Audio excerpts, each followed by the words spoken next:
Bonjour, je m'appelle Dominique de Courcelles, je suis directeur de recherche au CNRS en philosophie et histoire des idées. J'enseigne également à l'École polytechnique en histoire comparée des religions et des cultures. Et c'est sans doute à ce titre que je suis membre fondateur de l'Institut français de la finance islamique. Et dans cet Institut français de la finance islamique, je travaille ou je m'intéresse plus particulièrement à tout ce qui concerne les questions de finance islamique et finance participative, et également questions d'investissement socialement responsable. Je pars d'un constat, la crise actuelle démontre que l'économie réelle est totalement minée par la finance, par le système financier, qui est au fond une espèce de finance de fiction. La politique comme bien commun est totalement corrompue par cette déréalisation, et on constate que l'homme, l'humanisme, l'humanité n'ont pas leur place dans cette société. Et donc la finance islamique vient peut-être très opportunément nous rappeler que pour pallier cette crise, il y a une alternative qui serait une alternative éthique. Alors de quelle éthique s'agit-il ? La finance islamique nous rappelle sans équivoque et très fermement que la valeur essentielle, la valeur fondamentale, c'est l'homme. L'homme, le respect de la personne, de toute personne humaine, et la dignité, le droit à la dignité pour toute personne humaine. Ce droit à la dignité étant aussi le droit à la justice et à la justesse. Cette valeur fondamentale est une valeur fondamentale des trois monothéismes. Et donc, à partir de cette valeur, il va y avoir des interdictions ou des encouragements à certaines actions. Et en particulier, il va y avoir par exemple l'interdiction de l'intérêt.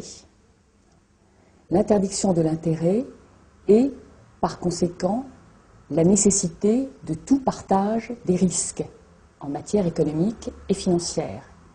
Il va y avoir également l'interdiction de la spéculation désordonnée et donc le souci toujours affirmé d'une tangibilité des actifs. Également, il va y avoir, en fonction toujours de cette valeur fondamentale dont j'ai parlé au départ, il va y avoir interdiction d'investissement dans des activités considérées comme non éthiques. Par exemple, le jeu, l'alcool, la pornographie, l'armement, etc. Et également une recommandation très forte, la redistribution des richesses, de la richesse acquise par exemple par l'aumône, par des techniques particulières. Alors les enjeux de cette éthique ou de cette finance qui, je crois d'ailleurs, peut être dénommée non seulement islamique, mais surtout participative. Les enjeux. La finance islamique peut contribuer à bancariser des populations qui sont parmi les plus défavorisées du monde, musulmanes ou non musulmanes, dans les pays arabes, mais pas seulement, et par exemple en Asie musulmane, également en Afrique et aussi en Europe, parce qu'elle permet, elle promeut des projets d'investissement immobilier, par exemple, d'investissement économique variés. Par ailleurs, cette finance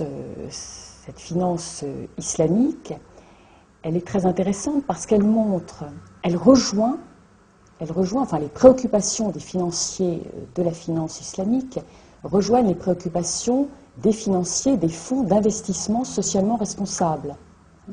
Les fonds d'investissement socialement responsables étant souvent d'ailleurs d'origine chrétienne.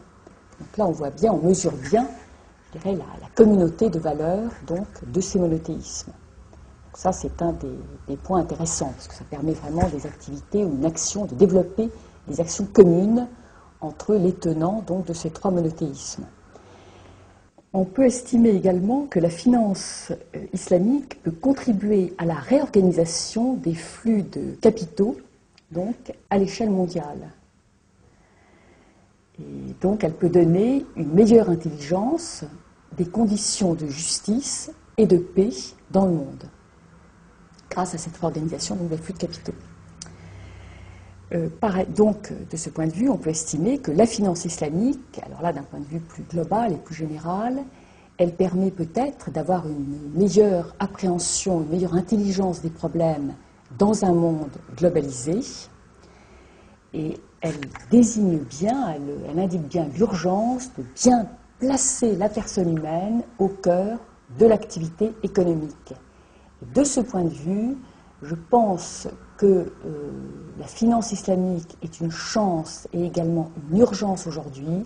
Elle peut permettre de contribuer à réguler l'économie en général du monde, de ce monde globalisé. Elle peut contribuer à la réguler, elle peut être un facteur de régulation qui peut prévenir, de ce point de vue, toutes les frustrations, toutes les haines suscitées par des inégalités, par des rapports trop inégaux entre les personnes, rapports trop inégaux qui sont donc aujourd'hui accusés par les crises de l'économie et de la finance conventionnelle, par ces crises que nous connaissons.